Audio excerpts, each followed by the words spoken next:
compassion. We often imagine it as, a soft, gentle feeling, perhaps a moment of sympathy. But what if it's far more pertinent than that? What if true compassion is actually a powerful engine for change, both within you and out in the world? That's precisely what we're going to explore. We'll be diving deep into Karuna, the Buddhist concept of compassion. It's truly more than just a sentiment. It's a vital cornerstone of spiritual development, a driving force toward enlightenment, and fascinatingly, a skill that modern science is now actively validating. And our mission for this deep dive is to unpack the incredible sources you've shared, articles, research, and timeless wisdom to reveal Karuna's true nature. We'll explore its philosophical roots, how it's cultivated through meditation, and why this ancient understanding feels incredibly relevant to our busy modern lives. Get ready to shift your perspective on what it really means to care. So, let's start at the beginning. We're talking about Karuna, universally translated as compassion or mercy. But it's crucial, isn't it, to immediately distinguish it from pity. Pity for many of us carries these negative connotations of looking down on someone. This isn't that, is it? Absolutely not. A deeper understanding of Karuna begins right with its origins, its etymology. The word comes from a Sanskrit root meaning to do or to make. This immediately frames Karuna as an active, engaged, and intentional state. It's not a passive sadness, it's an action-based compassion, a dynamic urge to step in and alleviate suffering. As Zen master Thich Nhat Hanh powerfully put it, compassion is a verb. A verb. So it's less about just feeling bad for someone. Yeah. And more about the impulse to actually do something to help. Yeah. I understand the ancient Pali texts even define it as the desire to remove harm and suffering from others. Mm-hmm. And describe its function as an inability to bear the suffering of others, leading to a kind of quivering of the heart that sparks action. That quivering of the heart is key, yes. But to truly grasp Karuna, Buddhist psychology also helps us by defining what it isn't, using this concept of enemies. The far enemy is cruelty. Its direct opposite, that's fairly straightforward. Cultivating compassion is the clear antidote there. But the near enemy is much more subtle and, frankly, insidious. Sentimental pity, or what's called worldly grief. Okay, that's interesting. What makes pity the near enemy to genuine compassion? On the surface, it seems so similar, doesn't it? It's tricky because it mimics compassion. It involves sorrow, However, it's considered unskillful because its motivation can be impure, sometimes rooted in a partly selfish attachment. Worldly grief is that paralyzing feeling of being personally distressed by another's pain, like, oh, I'm so sad that you're suffering, and it makes me feel awful. This self-referential state often leads to emotional overload, burnout, and ultimately inaction. Inaction, right. Exactly. True Karuna, by contrast, is resilient, clear-minded, and stable. The texts suggest a wise person's heart remains serene and calm, which is precisely what enables them to be effectively helpful. This really highlights that Karuna is a skill developed through mental cultivation, bhavana, not just an unrefined, overwhelming emotion. That distinction alone feels like a huge aha moment. Yeah. Okay, so Karuna isn't some isolated virtue, but actually part of a larger interconnected system for cultivating a truly boundless heart. We're moving into what are called the Brahmavihāras, or divine abodes. Oh, exactly, the divine abodes. These 4 states are systematically integrated into the Buddhist path. Sometimes they're called the Immeasurables because they are extended without limit. To all beings, they are. First, Mettā, loving kindness. That's the wish for all beings to be happy and have the causes of happiness. Think of it as a warm, unconditional friendliness. Okay. Second, Karuna, compassion, the wish for all beings to be free from suffering. That's our focus today. Right. Third, Muditā, sympathetic joy, rejoicing in the happiness and success of others. And fourth, Upekkhā, equanimity, regarding all beings impartially, free from attachment and aversion. Okay, so how do Mettā and Karuna work together? They sound very closely related. They're 2 sides of the same coin, really. Mettā is the foundational, proactive desire for well-being. It's like a general warmth of heart. Karuna naturally arises from a mind imbued with Mettā when it encounters suffering. It's the specific and urgent wish for that affliction to cease. So like if Mettā is offering comfort. Yeah, Karuna is wishing the pain itself to disappear. For example, offering a blanket to someone cold might be Mettā, but wishing their underlying illness would vanish, that's Karuna.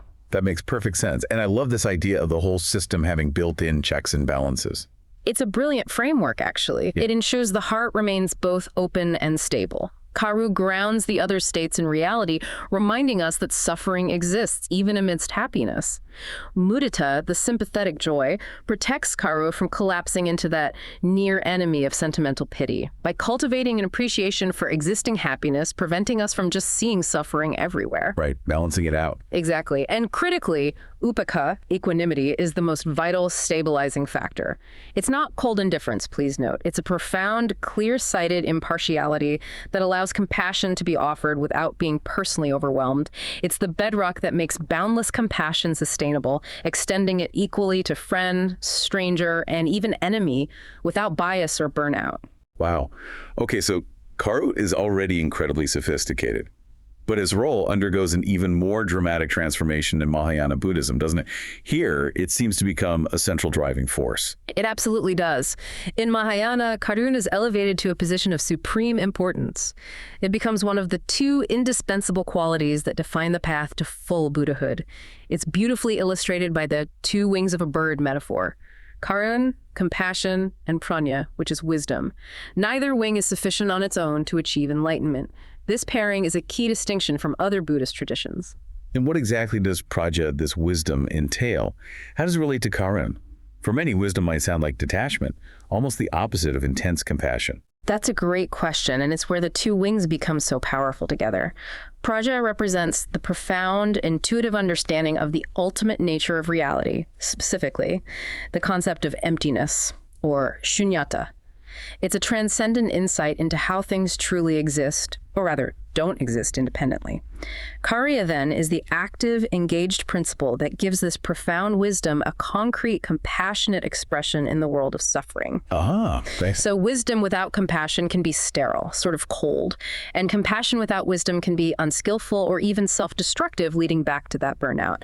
They are mutually reinforcing, with true, boundless compassion ultimately born from wisdom.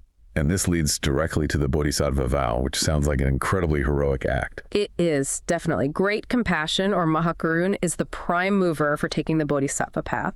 A Bodhisattva, moved by this overwhelming compassion, makes the heroic vow to postpone their own entry into ultimate nirvana, choosing to remain in the cycle of existence in samsara until every last sentient being is guided to enlightenment. Every single being. Wow. Yes. This selfless commitment transforms spiritual practice from a personal quest into a universal mission. This compassionate motivation is the seed for bodhicitta, the mind of enlightenment, which is the spontaneous aspiration to attain Buddhahood for the benefit of all beings. And I understand it all ties back to that profound Mahayana concept of Śūnyatā, or emptiness. How does seeing reality as empty lead to greater compassion? That seems counterintuitive initially. It does, but it's actually the philosophical bedrock, and it's incredibly liberating when you get your head around it. Śūnyatā isn't nihilism. It's not saying nothing exists. It's the understanding that nothing, including ourselves, has a fixed, unchanging, independent self at its core. Like the car example you mentioned before. Exactly. Is the wheels, the engine? No, it's a collection of parts given a label. If you take away all the parts, the inherent carness isn't there. In the same way, we realize there's no fixed self truly separate from our experiences, our thoughts, our relationships. So the boundaries dissolve. Precisely. When that understanding sinks in, the rigid boundaries between me and you start to dissolve. The walls of selfishness and attachment are dismantled. As the 8th century master Shantideva noted, just as a hand instinctively protects other parts of the body, a bodhisattva, realizing the sameness of self and others, naturally acts to dispel pain of others, because it's simply pain like their own. Compassion, then, isn't just a moral prescription. It's the natural, unavoidable expression of an awakened mind seeing reality clearly. Okay, so these aren't just abstract philosophical ideas. These traditions provide concrete methods to cultivate this deep compassion. How do you actually do it? How do we practice this? Precisely. These are profound contemplative technologies. The most fundamental is Karuṇā Bhavana, or cultivation of compassion meditation. It's a structured, progressive exercise that builds on loving-kindness metta. You methodically direct the wish, may you be free from suffering and the causes of suffering, toward increasingly challenging subjects. Can you walk us through those stages? How does it unfold? Certainly. It typically unfolds in about 6 stages. 1, cultivating self-compassion. Crucially, it starts with yourself. May I be free from suffering.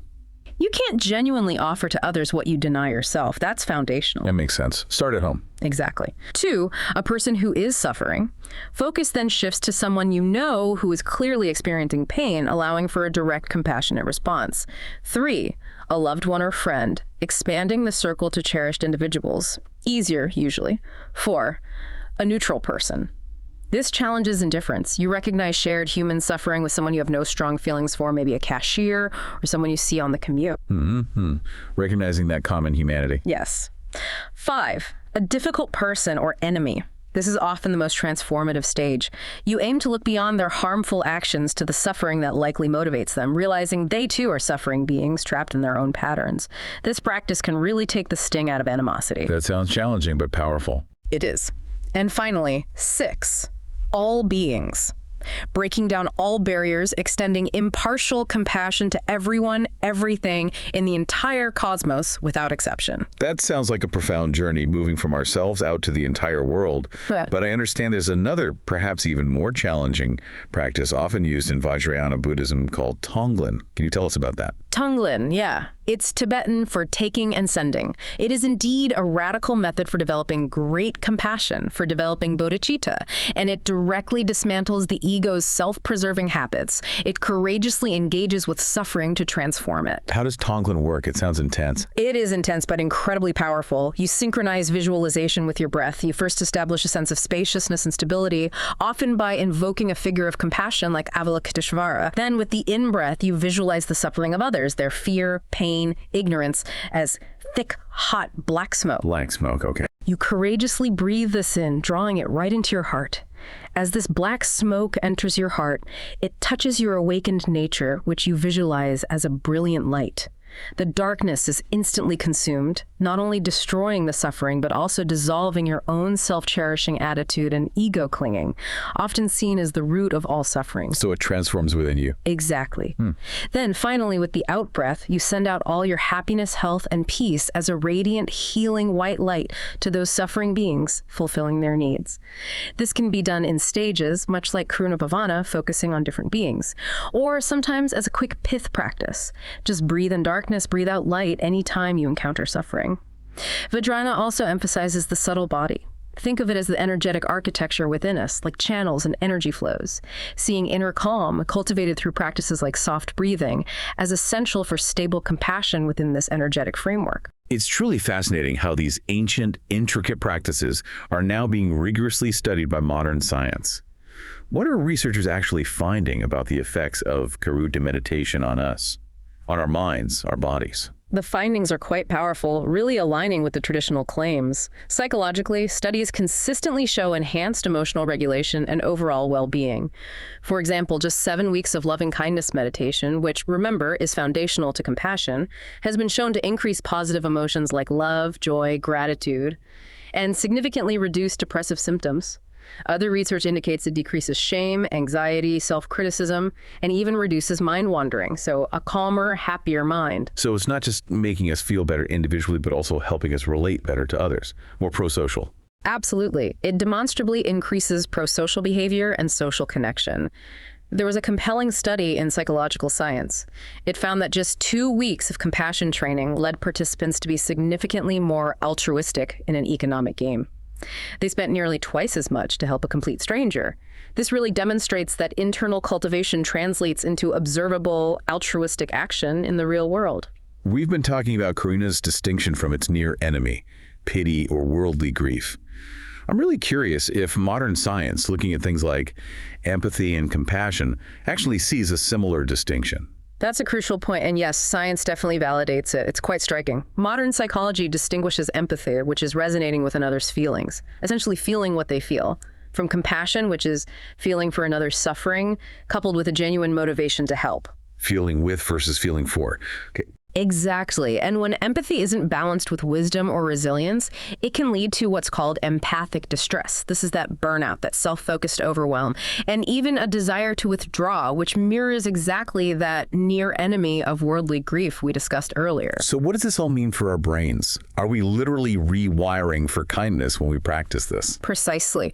Neuroscientist Tanya Singer's fMRI research has actually shown that empathy and compassion are distinct neural processes. It's fascinating. When people trained only in empathy saw suffering, their brain's pain matrix activated areas like the anterior insula, anterior cingulate cortex. Basically, they felt their own pain. Ouch. Yeah. But after specific compassion training, their brain activity shifted. It shifted to networks associated with reward, love, and affiliation, the medial orbitofrontal cortex, ventral tegmental area, nucleus accumbens. These are pathways linked to positive feelings, social connection, resilience, rather than threat or personal distress. Wow. This is powerful evidence that compassion meditation is a direct antidote to empathic distress. It trains the mind to respond to suffering with resilience and a clear desire to help, rather than being paralyzed by borrowed pain. That's incredible that compassion is a skill we can learn and that it literally changes our brains. Neuroplasticity in action. It truly is. This research shows compassion training leads to tangible neuroplasticity. It enhances our ability to accurately read facial expressions, empathic accuracy. It increases activity in social brain regions like the dorsomedial prefrontal cortex. And long-term practice even shows increased gray matter volume in areas related to emotion regulation. This convergence of ancient wisdom and modern science confirms that compassion is a trainable skill that can physically alter our brains for greater kindness and more effective action. It's incredible to see these ancient principles still being taught and applied today by modern masters, bringing this wisdom into our contemporary world so effectively. Indeed. Two of the most influential contemporary teachers, the Dalai Lama and Thich Nhat Hanh, have placed compassion right at the heart of their teachings, making it globally accessible. The Dalai Lama frames compassion not just as a duty, but as wise selfishness, the most pragmatic path to personal happiness. Wise selfishness, I like that. Yeah, he argues that our profound interdependence makes warm-heartedness a practical necessity for our own well-being. He famously said, if you want others to be happy, practice compassion. If you want to be happy, practice compassion. It's a powerful, rational argument that speaks to our fundamental connection and self-interest in the best sense. And what about Thich Nhat Hanh's approach? You mentioned compassion as a verb earlier. Yes, Thich Nhat Hanh really emphasizes that active nature. For him, compassion requires going inside another's experience to directly witness their suffering. He teaches that understanding is the mother of compassion, meaning when someone makes you suffer, it's often because they are suffering deeply themselves, and they need help, understanding, not punishment or anger. And he offers a very practical tool for that understanding, doesn't he? The listening practice. Yes, exactly. Deep listening or compassionate listening. It's listening to another person with the sole purpose of helping them empty their heart and relieve their suffering. You set aside all judgment, argument, or the urge to give advice. You just listen deeply. Just 1 hour of this, he suggests, can be transformative, restoring communication and resolving conflict simply by providing a space for another person to be fully heard without defense. Such a simple yet profound practice. It's also interesting to see how Karuna connects with other world traditions, showing both unique insights and maybe some common ground. Absolutely. A comparative analysis reveals a lot. If we look at Buddhist Karuna versus Christian agape, for instance, both are forms of selfless, universal, impartial love, often extending even towards enemies. Actions might look very similar on the surface, but agape is often understood as theocentric, stemming from God's nature or grace, a divine gift, whereas Karuna is fundamentally psychocentric and wisdom-based, arising from insight into the nature of reality, non-self, emptiness. Also, agape often operates within a clear self-other duality, which Mahayana Karuna, rooted in emptiness, ultimately aims to dissolve. Okay, different foundations. And how about a comparison with Stoicism? That seems to also value a calm, collected mind in the face of difficulty. The fascinating comparison. Buddhist Karuna versus Stoic apatheia, freedom from disturbing passions. Both traditions seek inner tranquility. Ataraxia for Stoics, related aspects in nirvana. They both accept impermanence and focus on what's controllable, our responses. However, Stoicism primarily uses reason to correct emotional errors, viewing strong emotions often as judgments gone wrong. Buddhism uses mindfulness and direct mental cultivation, like Bhavana. Also, Stoicism generally posits a strong, rational self that exerts control, whereas Buddhism's core doctrine of Anatman denies a fixed, independent self. And Karuna, remember, involves that quivering of the heart, a warm response, even though it's stabilized by equanimity, Upekkhā. It aligns with the Stoic ideal of calm effectiveness, but it's distinctly not an emotionless state like apatheia might sometimes imply. So warmth and connection remain central. And Karu shares roots with other Indic traditions as well, right? Hinduism, Jainism. Absolutely. It's a fundamental virtue across the board in Indic thought. In Hinduism, it's linked with Maitri, friendliness, and especially ahimsa, nonviolence. Patanjali's Yoga Sutras list Karuna as one of 4 attitudes essential for mental tranquility. In Jainism, Karunas is deeply linked to their paramount principle of ahimsa, the commitment to non-harm in thought, word, and deed. Compassion helps prevent the accumulation of negative karma. Mahayana Buddhism's unique contribution, perhaps, was synthesizing Karuna not primarily with non-harm, though that's included, but with the profound metaphysical insight of Śūnyatā, emptiness. This makes boundless compassion the ultimate, logical expression of ultimate wisdom. What an incredible journey we've had today. We've truly unpacked how Buddhist compassion is a concept of extraordinary depth. It's so much more than mere sympathy. It's an active, cultivated power, that quivering of the heart you mentioned, that is simultaneously stabilized by this unwavering equanimity. What's truly fascinating here, I think, is how this ancient wisdom, from its really deep philosophical foundations to its very practical meditative practices, provides a blueprint for a resilient, open heart. And remarkably, modern science is now validating its power, showing us that we can literally rewire our brains for kindness and transform that potentially draining empathic distress into effective, sustained compassion. So what does this all mean for you listening right now? Consider how intentionally cultivating this action-based Karuna in your daily interactions, starting with yourself, then moving to the stranger, maybe even the difficult person, could transform not just your experience of the world, but the positive ripples you send out into it. And maybe a final thought to ponder. If Karuna is fundamentally about seeing suffering as interconnected and acting to alleviate it, what is one small, active step you could take today, maybe even right after this, to extend that sense of connection, perhaps even to someone you find challenging? And how might that begin to shift your own inner landscape, fostering a more resilient and truly boundless heart? We hope this deep dive leaves you with plenty to consider and perhaps a new appreciation for the profound capacity of the human spirit.